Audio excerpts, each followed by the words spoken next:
how are Indigenous issues represented in news discourse?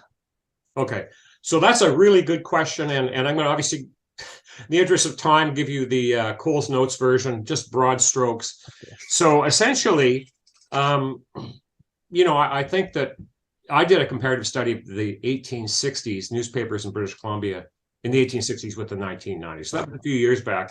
And the surprising thing was things haven't really changed that much. Okay. So you still have colonialism on full display. You have racism. And I would say racism is largely being replaced with what I would call ethnocentrism. Okay. So ethnocentrism means you're not judging people as being biologically inferior, but you're saying our culture is better than yours. Okay. So coming from that perspective, so out of that, we've seen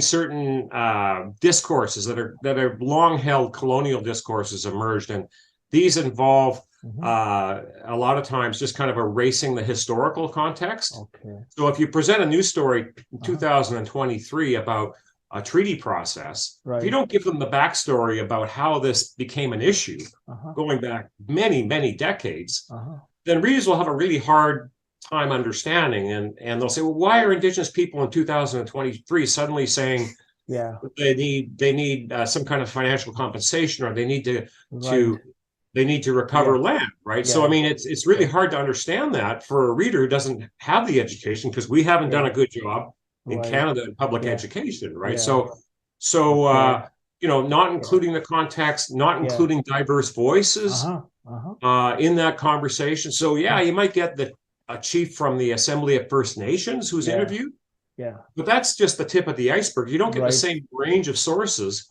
that you get with settler sources. And then, of course, in a lot of these discourses, what you have at the base is deeply racist logics.